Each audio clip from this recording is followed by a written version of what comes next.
Hi everyone, today we're talking about bipolar mood disorder. There's a saying, the mind is like a monkey, inebriated, stung by a scorpion and seized by a demon, all at the same time. So what is bipolar disorder? Bipolar disorder is a mental disorder that creates extreme shifts in mood, energy, activity levels and the ability to carry out daily tasks.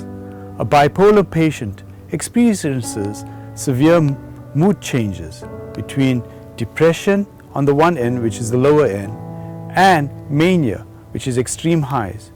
Shifts in the mania into mania or depression differ from normal mood shifts in that the highs and lows are extreme, making it harder to function normally.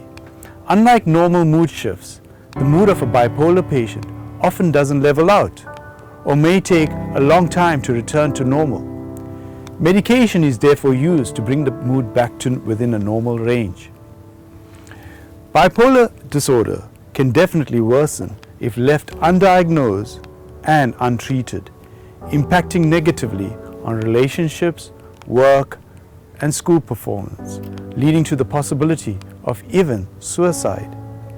Episodes may become more frequent or even more severe with time without treatment. Proper diagnosis and treatment by a medical professional will help people with bipolar disorder lead a healthy, productive life. In most cases, treatment can help reduce the frequency and severity of episodes. So how is bipolar mood disorder diagnosed? The illness may not be easy to spot when it starts. Some people suffer for years before they are properly diagnosed and treated. Like diabetes or heart disease, bipolar mood disorder is a long-term illness that must be carefully managed throughout your life. Episodes of mania and depression typically come back over time. Between episodes, many people with bipolar disorder are free of symptoms, but some people may have even lingering symptoms. Bipolar 1 disorder affects around 1 or 2 people in every 100. Initially, it often appears in the late teens or early adult years. At least half of the cases start before the age 25. Currently, bipolar disorder cannot be identified through a blood test or a brain scan. But there are tests that can help rule out other factors that may contribute to mood problems, such as a stroke, a brain tumor, or thyroid conditions. What are the signs and symptoms of bipolar disorder? Numerous symptoms are required for the diagnosis of a manic episode to be made. According to the latest American Psychiatric Association guidelines, a manic episode consists of a distinct period of abnormally and persistently elevated, expansive or irritable mood, goal-directed activity or energy lasting at least 1 week. In addition, a number of other symptoms may present during the episode. For example, an inflated self-esteem or grandiosity, a decreased need for sleep, example, feeling rested only after 3 hours of sleep, more talkative than usual, or pressure to keep talking. The patient will describe maybe a flight of ideas or feeling that one's thoughts are racing. Another thing we feel when we're having a manic episode is distractibility. Our attention is too easily drawn to unimportant or irrelevant stimuli. There is an increase in goal-directed activity, either socially, at work or at school, or psychomotor agitation like purposeless, non-goal directed activity. Excessive involvement in activities that have high potential for painful consequences, example, engaging in unrestrained buying sprees, foolish business investments. These are some of the things the patient will go through. The mood disturbance is sufficiently severe to cause marked impairment in social or occupational functioning or to necessitate hospitalization to prevent harm to the patient or to others. Or they may be what we'll call psychotic features. Depression is an integral part of this bipolar illness presentation. That's characterized by depressed mood, a loss of interest and pleasure, agitation or decreased activity, poor concentration, reduced self-esteem and confidence, ideas of guilt and unworthiness, pessimistic thoughts, ideas of self-harm, disturbed sleep or increased sleep, in fact for that matter, or decreased sleep, diminished or increased appetite. Bipolar disorder can present even when mood swings are less extreme. For example, some people with bipolar disorder experience hypomania, a lesser form of mania. During a hypomanic episode, you may feel even very good, be highly productive and function well. You may feel that nothing is wrong, but friends and family recognize the mood swings as possible bipolar disorder. Without proper treatment, people with hypomania may develop severe mania or depression. Bipolar disorder may also be present in a mixed state in which you might experience both mania and depression at the same time. During a mixed episode, you might feel very agitated, have trouble sleeping, experience major changes in appetite, and have suicidal thoughts. People in a mixed state may feel very sad or hopeless, while at the same time feel extremely energized. Sometimes a person with severe episodes of mania or depression has psychotic episodes too, such as hallucinations or delusions. The psychotic symptoms tend to reflect the person's extreme mood. For example, if you're having a psychotic symptoms during a manic episode, you may believe you are a famous person, have lots of money or special or spiritual powers. If you are having psychotic symptoms during a depressive episode, you may believe you are ruined and penniless, or you have committed a crime. So again, what are the risk factors for bipolar disorder? There's no single known cause. Rather, many factors seem to act together to produce the illness or increase the risk for developing it. One of the factors is genetics. Bipolar disorder tends to run in families. People with certain genes are more likely to develop bipolar disorder than others. Children with a parent or sibling who has bipolar disorder are much more likely to develop the illness compared to children who do not have a family history. However, most children with a family history of bipolar disorder will not develop the illness. But genes are not the only risk factor for bipolar disorder. Studies of identical twins have shown that the twin of a person with bipolar disorder does not always develop the illness, despite the fact that identical twins share the same genes. It is likely that many different genes and environmental factors are involved. We have also looked at, in terms of potential factors that contribute to the illness, brain structure and functioning.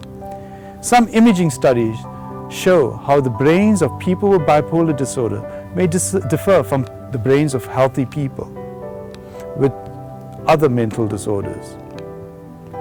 Triggers for bipolar disorder. What stresses us out? What makes us get the bipolar disorder? Certain factors can precipitate mania or depression. These don't cause bipolar disorder directly, but may predispose to it in some form or the other. Stress definitely has a big role and has a big impact on your mood, as we all know. Even when stress is due to something good, such as a job promotion, or it can still cause a major mood shift. The other factor that can contribute to bipolar mood disorder is a disrupted routine. Changes in routine can trigger trauma or depression and mania. This is especially true if you have a normal sleep-wake cycle that gets disrupted and changes. For instance, if you're traveling to another time zone, this prevents you from catching up on your normal sleep. This can trigger a manic episode. Other factors are drugs and alcohol. Both can upset the chemical balance in your brain. You may use drugs such as alcohol to feel good, or you may be trying to avoid or numb the pain in your life, but using them, even just once in a while, can trigger a shift in mood. What Other things that we feel and know causes bipolar mood disorder is medication. Some medications, including antidepressants, can actually trigger mania. If you stop using medication for bipolar disorder, this could also trigger a manic episode. So how do we treat bipolar disorder? Recognize, unfortunately, bipolar disorder cannot be cured, but it can be treated effectively over the long term.